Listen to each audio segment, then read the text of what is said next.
Rekan-rekan pemuda yang dikasihi Tuhan, tentu kita sama-sama sepakat ya, kalau perbuatan baik itu penting. Tetapi pertanyaannya adalah, apakah setiap perbuatan baik itu akan berdampak baik? Itu juga perlu kita kritisi. Ada kebaikan yang juga disebut sebagai kebaikan karitatif. Apa itu?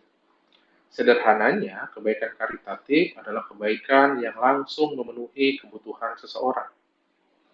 Jika seseorang lapar, ia langsung diberi makan. Jika seorang tidak punya baju, ia langsung diberi pakaian.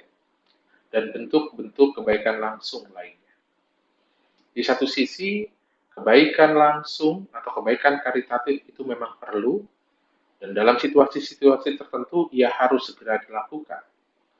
Misalnya, dalam situasi masyarakat yang terkena bencana alam, mereka itu butuh langsung ditopang dalam bentuk makanan, pakaian, obat-obatan, dan hal-hal lain yang langsung mereka perlukan. Tetapi harus diakui juga, kebaikan karitatif juga punya dampak negatif. Apa itu? Kebaikan karitatif bisa mendorong sikap malas, misalnya. Seseorang yang terbiasa menerima bantuan karitatif cenderung kehilangan daya juang dan lebih mengandalkan bantuan orang lain. Bentuk negatif lainnya adalah bantuan karitatif hanya menyentuh soal kebutuhan, tapi melupakan bahwa situasi sulit seseorang terkadang bukan sekedar tidak memiliki kebutuhan yang ia perlukan, tetapi juga soal tatanan kehidupan yang bersifat tidak adil dan menindas.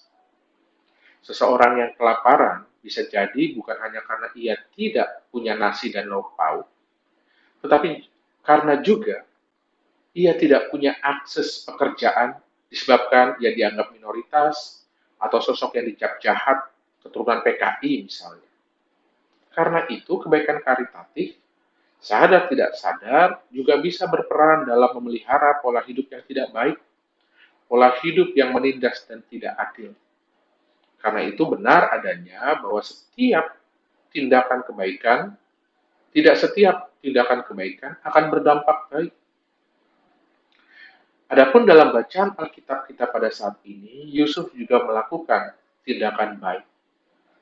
Ketika seluruh masyarakat Mesir sudah benar-benar tidak memiliki apapun untuk kebutuhan pangan mereka di tengah masa-masa kelaparan, Yusuf membuat sebuah sistem yang memberdayakan. Apa itu? Yusuf mengatur agar masyarakat Mesir menjadi pekerja di tanah ladang yang kini seluruhnya sudah menjadi milik Firaun.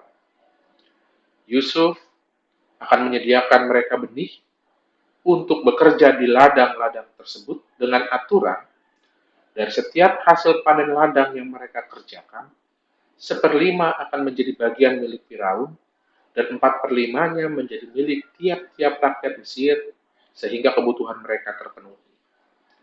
Metode yang dipakai Yusuf adalah apa yang kemudian dikenal juga sebagai diakonia transformatif atau bentuk pelayanan yang memberdayakan. Masalah kelaparan yang dialami masyarakat Mesir bukan dijawab dengan memberikan mereka gandum, tetapi mendorong mereka tetap berdaya guna di tengah-tengah problem kehidupan. Metode Yusuf bukan memberi ikan, tetapi memberi kail. Tujuannya adalah lewat bantuan yang dilakukan, rakyat Mesir tidak menjadi pasif dan malas. Sebaliknya didorong untuk tetap berkarya, bahkan diberdayakan untuk mampu berdiri di atas kaki sendiri. Dengan demikian, mereka tidak akan menjadi pribadi yang tergantung kepada orang lain, tapi menjadi mandiri dan bahkan bisa menjadi penolong bagi yang lain.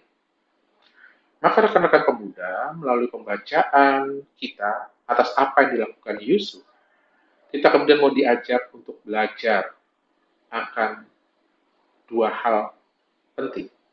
Pertama, kita mau diingatkan bahwa kita perlu berhati-hati dengan bantuan yang bersifat karitatif. Di satu sisi, bantuan karitatif memang bisa menjawab keperluan yang dibutuhkan secara langsung. Tetapi dampak negatifnya juga bisa berbahaya. Bantuan karitatif justru bisa menyuburkan sikap malas, tergantung, dan tidak berpikir tentang masa depan. Terbiasa menerima membuat seseorang menjadi manja dan tidak kreatif. Maka kita sebagai kaum muda juga jangan sampai terjebak kepada terlalu mengharapkan bantuan karitatif. Jangan biarkan diri kita menjadi malas, tergantung pada orang lain, tidak kreatif, dan tidak berpikir tentang masa depan. Mari menjadi kaum muda yang justru siap diberdayakan, siap menggali potensi diri, kreatif, juga mandiri. Sebagai kaum muda, jangan cepat cari gampangnya, tapi marilah kita senantiasa siap berproses untuk menjadi pribadi yang lebih baik. Dan hal yang kedua, sebagai kaum muda, kita juga dipanggil untuk menjadi kaum muda yang turut mengerjakan kebaikan Tuhan di tengah-tengah kehidupan. Tetapi belajar dari Yusuf, kita diajak untuk mengembangkan pelayanan yang sifatnya transformatif, sifatnya memberdayakan. Contoh sederhana, ketika kita melihat anak-anak yang hidup berkekurangan, maka pelayanan yang kita lakukan bukan sekedar memberi mereka makanan atau pakaian yang sifatnya karitatif, tapi bentuk pelayanan yang bisa kita lakukan adalah contohnya membuka rumah belajar, di mana kita sebagai kaum muda bisa turut serta membantu pendidikan anak-anak itu. Dengan demikian, anak-anak itu punya modal untuk membangun masa depan yang lebih baik, dan kemudian itu juga memampukan mereka keluar dari belenggu kemiskinan. Kita bisa melakukannya dalam bentuk hal-hal lain.